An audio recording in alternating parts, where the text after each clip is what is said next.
आज हम डिस्कस करेंगे कुछ इम्पॉर्टेंट टॉपिक्स जिन्हें कहते हैं मिथ, भ्रम, जिसे हम दूर करेंगे मेरे कुछ आंसर्स के साथ। मेरे पास कई पेरेंट्स आते हैं क्वेश्चंस लेके कि मेरा फ़लाना, इनका और उनका बेटा जल्दी चल गया या बेटी जल्दी चल चुकी है या ज़्यादा जल्दी बोल चुकी है, मेरा बच्चा नहीं बोल रहा, कहीं ये पीछे तो नहीं रह जाएगा, आगे जाके दिमाग में कोई प्रॉब्लम तो नहीं होगी।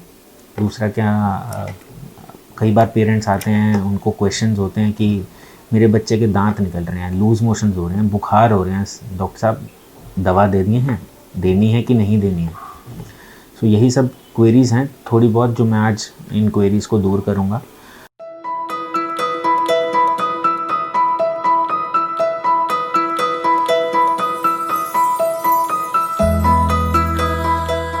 I am Dr. Bharat Arora. I am a practicing pediatrician at Asta Healthcare. ये सब सारे क्वेश्चंस जो हैं थोड़े बहुत जो मैं दूर करूँगा। सबसे पहला क्वेश्चन आता है कि मेरा बच्चा जल्दी चल गया है, जल्दी बोल रहा है, तो वो आगे जाके बहुत अच्छा बनेगा, या मेरा बच्चा बोल नहीं पाया, उसकी तरह नहीं है, चल नहीं पाया है, तो क्या वो पीछे रह जाएगा, ब्रिलियंट स्टूडेंट नहीं करेगा, पढ़ाई में पीछे रह जाएगा क्या? ये सब क्वेश्चंस आते हैं। तो मेरा यही कहना है कि अगर आपका बच्चा पहले बोल रहा है तो दैट इज़ हिज और हर इंटेलेक्चुअल, आपने कैसे उसे सिखाया है। सबसे पहला क्वेश्चन आता है कि मेरा बच्चा लेट चला, मेरा बच्चा बोला भी लेट, उनके कंपैरिजन में, इनके कंपैरिजन में वो जल्दी बोल गया था या वो जल्दी चल गया था, उसकी वजह से कहीं मेरा बच्चा ब्राइट स्टूडेंट ना निकले, पढ़ाई में कहीं पीछा ना रह जाए। तो जब भी हम किसी बेबी को दूसरे बेबी से कंपेयर करते हैं, वो इंटेलेक्चुअल, आपका इंटेलेक्ट है कि आप बच्चे को कितना सिखा पा रहे हैं। कई बच्चे जल्दी सीख जाते हैं और कई डिलेड सीखते हैं। इसका मतलब ये नहीं है कि जल्दी सीखने वाला और लेट सीखने वाला में पढ़ाई का डिफरेंस होगा।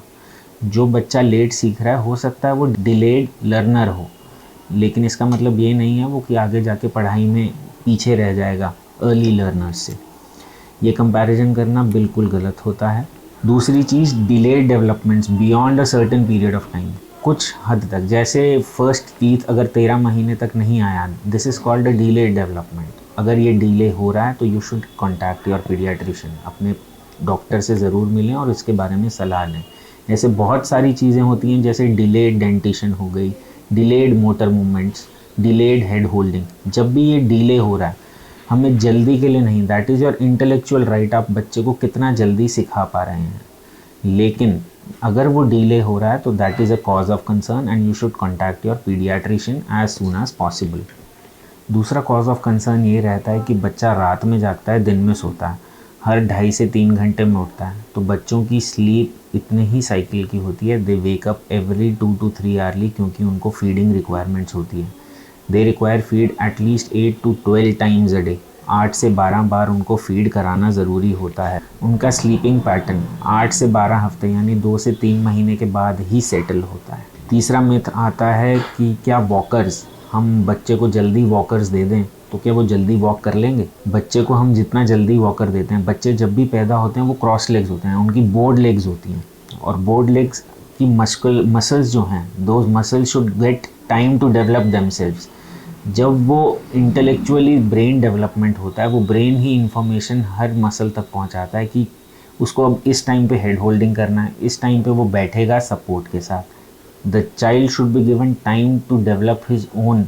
आप जल्दी वॉकर दे देंगे तो वो नॉक नीज़ की तरफ जा सकता है, उसकी नीज़ मुड़ सकती हैं, या तो वो टोज़ की हेल्प से ही चल सकता है, तो उसके टोज़ पे डेवलपमेंट होगी और बाकी हील की डेवलपमेंट नहीं होगी। इस वजह से टोज़ और हील की डेवलपमेंट में डिफरेंस आता है, जिसकी वजह से आगे जाके उसको वॉकिंग में प्रॉब्लम्स हो सकती हैं। तीसरा मिथ जो बहुत कॉमनली मेरे नोटिस में आता है वो ये है कि कई बार बच्चे डेंटिशन, दांतों जब निकलते हैं तो पेरेंट्स वरी हो जाते हैं कि आज मेरे बेटे को बुखार आ गया, दांतों में खुजली हो रही है, लूज़ मोशंस लग रहे हैं, डॉक्टर साहब कहीं डेंटिशन की वजह से तो नहीं हो रहे, और सर क्या हनी देना बहुत ठीक रहेगा? उसके सूदनिंग इफ़ेक्ट में काम करता है हनी।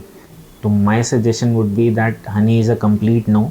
आप हनी को कम्प्लीटली अवॉइड करिए during first year of baby's life. कि बड़े बुज़ुर्ग घर के कहते हैं कि सबसे पहले हनी चटानी चाहिए, या फिर कभी टीथिंग हो तो हम हनी चटवा दें उसको ताकि सूदनिंग इफ़ेक्ट मिले।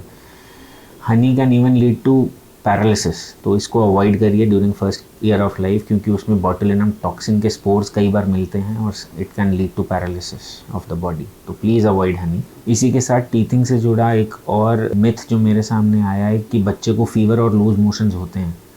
फीवर और loose motions may be due to any other condition, but last condition is teething. Teething से किसी को भी लूज मोशंस या फीवर नहीं होते, किसी बेबी को फीवर और लूज मोशंस टीथिंग की वजह से नहीं होते। आप प्लीज़ अपने पीडियाट्रिशियन को कांटेक्ट करिए कि उसको फीवर और लूज मोशंस किस वजह से हो रहे हैं। तीसरा कारण रहेगा कि जो गर्मियों में बच्चे या गर्मी के सीज़न में बेबीज़ होते हैं तो उनको ऊपर से पानी देने की ज़रूरत पड़ती है। पानी ज़रूरी है क्योंकि ब्रेस्ट फीड या फिर हम फॉर्मूला फीड जो दे रहे हैं उससे पानी की पूर्ति नहीं होती है, कि ब्रेस्ट फीड पानी की पूर्ति नहीं करता है, वो पसीना ज़्यादा आता है, गर्मी का मौसम है तो पानी उसको पूरा रिहाइड्रेट करना चाहिए। इसमें मेरा मानना यही रहेगा कि हमारे बेबीज़ के किडनीज़ बहुत इमेच्योर होती हैं, अगर हम उन्हें पानी देंगे तो that is sufficiently, kidney is not able to manage that excessive water load और उसमें प्रॉब्लम्स होने का ज़्यादा चांस रहेगा। ब्रेस्ट फीड और फॉर्मूला फीड हम किसी भी प्रकार में अगर 2.5 से 3 घंटे में बेबीज़ को फीड करवा रहे हैं तो they are sufficient to hydrate your babies, उसमें कुछ रिक्वायरमेंट एक्स्ट्रा नहीं होती है। तो दोस्तों, होपफुली इस वीडियो के ज़रिए मैं आपके सारे डाउट्स मिथ से रिलेटेड क्लियर कर चुका हूँ। अगर कोई भी मिथ है जो मैंने डिस्कस नहीं किया और आप चाहते हैं कि वो डिस्कशन यहाँ पर हो तो प्लीज़ नीचे कमेंट सेक्शन में कमेंट करिए या नीचे लिखे फ़ोन नंबर्स पे कांटेक्ट करिए। Thank you so much.